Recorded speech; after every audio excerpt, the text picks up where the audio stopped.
सोचिए दुनिया का एक सबसे जरूरी समुद्री रास्ता, और वहां माहौल इतना गर्म है कि बस एक चिंगारी की देर है। एक छोटी सी गलती और एक ऐसा टकराव शुरू हो सकता है जिसे कोई नहीं चाहता।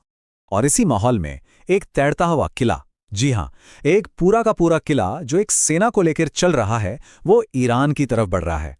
तो सवाल यह है कि आखिर क्यों?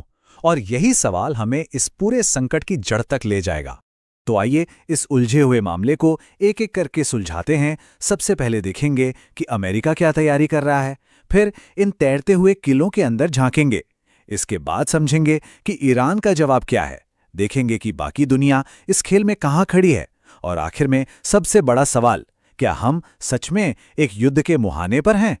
तो चलिए शुरू करते हैं। सबसे पहले यह समझना जरूरी है कि अमेरिका असल में कितनी बड़ी फौजी ताकत इस इलाके में भेज रहा है। 5,000, ये कोई छोटा मोटा नंबर नहीं है। 5,000 अमेरिकी मरीन कमांडो यूएसएस वास्प और यूएसएस त्रिपोली जैसे भीमकाय जहाज़ों पर सवार होकर इस इलाके में आ रहे हैं। ये साफ है कि ये कोई रूटीन गश्त नहीं है, ये एक बहुत बड़े मिलिट्री ऑपरेशन की तैयारी लग रही है। और ये जो जहाज है ना, इन्हें सिर्फ जहाज समझने की भूल मत कीजिएगा। ये असल में तैरते हुए किले हैं। इन्हें बनाया ही इसीलिए गया है कि ये जमीन पर हमला कर सकें, कब्जा कर सकें। मतलब ये पूरी की पूरी सेना को अपने अंदर लेकर दुनिया के किसी भी कोने में उतार सकते हैं। तो फिर जरा इन तैरते हुए किलों के अंदर चलकर देखते हैं कि इनके अंदर आखिर ऐसा क्या-क्या है जो इन्हें इतना खतरनाक बनाता है। जरा सोचिए, एक ही जहाज के अंदर क्या-क्या है। F-35B फाइटर जेट्स जो सीधे ऊपर की तरफ उड़ान भर सकते हैं, ऑस्प्रे ट्रांसपोर्ट हेलीकॉप्टर जो टैंक और सैनिकों को जमीन पर उतारते हैं, वाइपर अटैक हेलीकॉप्टर, मिसाइलें, टॉर्पीडो। मतलब एक पूरा का पूरा वॉर जोन एक जहाज में पैक है। ये जहाज हर तरह की लड़ाई के लिए एकदम तैयार है। लेकिन अब एक सवाल उठता है, इतना कीमती, इतना ताकतवर जहाज, इसकी अपनी सुरक्षा कैसे होती है? खैर, इसका जवाब है एक मल्टी लेयर्ड शील्ड। मतलब एक ऐसा सुरक्षा कवच जिसमें कई डिफेंस सिस्टम एक साथ मिलकर काम करते हैं ताकि कोई भी खतरा जहाज तक पहुंच ही ना पाए। और मजे की बात यह है कि हर सिस्टम का अपना एक खास काम है। जैसे सी स्पैरो मिसाइलें दूर से आ रहे खतरों को निपटाती हैं, रैम मिसाइलें थोड़े पास के खतरों के लिए हैं। और फिर आती है आखिरी दीवार, फैलिंग्स CIWS गन। ये तब काम करती है जब कोई मिसाइल या ड्रोन बिल्कुल पास आ चुका हो।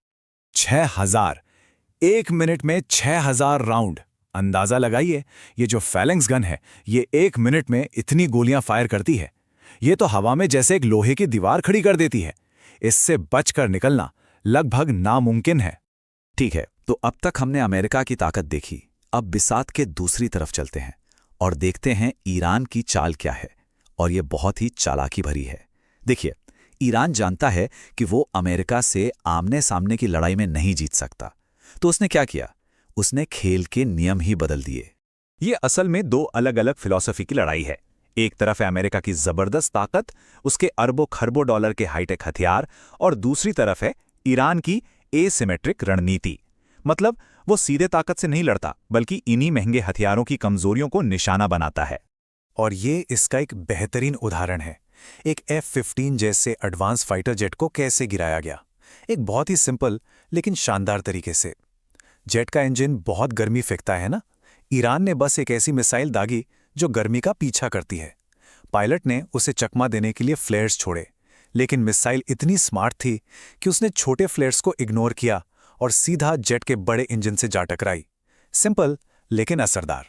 और ये लड़ाई सिर्फ समुंदर या आसमान में नहीं लड़ी जा रही। नहीं, ईरान हर मोर्चे पर लड़ रहा है। साइबर अटैक्स, जैसे किसी पूर्व FBI अफसर का ईमेल हैक कर लेना, मनोवैज्ञानिक दबाव बनाना, जैसे अमेरिकी कमांडरों की तस्वीरें पब्लिक में जारी करना, और साथ ही आर्थिक और रणनीतिक धमकियां देना। मतलब ये एक चौतरफा हमला है। तो अब जरा इस तस्वीर को और बड़ा करके देखते हैं, क्योंकि ये खेल सिर्फ अमेरिका और ईरान के बीच का नहीं है। नहीं, इस शतरंज की बिसात पर दुनिया के और भी बड़े खिलाड़ी अपने अपने मोहरे चल रहे हैं। और यहां पर खेमे बिल्कुल साफ नजर आ रहे हैं। एक तरफ है अमेरिका, इजराइल और उनके खाड़ी के साथी देश, लेकिन दूसरी तरफ ईरान भी अकेला नहीं खड़ा है। रूस और चीन उसे पूरा सपोर्ट दे रहे हैं, हथियारों से भी और सैटेलाइट से मिलने वाली खुफिया जानकारी से भी। और धीरे धीरे दुनिया के अलग अलग देश इस मामले में खिंचते चले जा रहे हैं। सऊदी अरब अमेरिका को अपने एयरबेस इस्तेमाल करने दे रहा है, रूस और चीन ईरान को मदद भेज रहे हैं, यहाँ तक कि चेचनिया के लड़ाके ईरान के लिए लड़ने को तैयार हैं। तो ये मामला अब सिर्फ एक इलाके का नहीं रह गया है, ये ग्लोबल होता जा रहा है। तो अब आते हैं उस सवाल पर जो शायद सबसे ज़रूरी है। ये जो इतना सब कुछ हो रहा है, अगर ये टकराव एक असल जंग में बदल गया तो इसके नतीजे क्या होंगे और वो कितने भयानक हो सकते हैं? देखिए, दुनिया का लगभग 25% तेल हॉर्मुज़ जलडमरू मध्य से गुजरता है। अगर ईरान इसे बंद करने में कामयाब हो गया तो ग्लोबल इकोनॉमी का क्या होगा, इसका अंदाज़ा लगाना भी मुश्किल है। तेल की सप्लाई ठप हो जाएगी, कीमतें आसमान छूने लगेंगी और इसका असर पूरी दुनिया पर पड़ेगा। और ये सिर्फ अर्थव्यवस्था की बात नहीं है, एक चेतावनी है जो सच में रोंगटे खड़े कर देती है। वो ये कि अगर ईरान ने अमेरिका का कोई विमान वाहक पोत डुबो दिया तो हो सकता है अमेरिका को परमाणु बम इस्तेमाल करना पड़े, और अगर ऐसा हुआ तो रूस तुरंत यूक्रेन पर एक परमाणु बम गिरा देगा। ये एक ऐसी चेन रिएक्शन की बात है जिसका अंत सिर्फ तबाही है। और यही सबसे खतरनाक बात है। दुनिया एक अजीब दोराहे पे खड़ी है। एक तरफ अगर जंग होती है तो उसके नतीजे भयानक होंगे, लेकिन दूसरी तरफ अगर जंग रुक जाती है तो ईरान को रूस और चीन की मदद से शायद सिर्फ 6 महीने में परमाणु बम बनाने का मौका मिल सकता है। तो एक तरफ कुआं है और दूसरी तरफ खाई। तो आखिरी सवाल यही बचता है।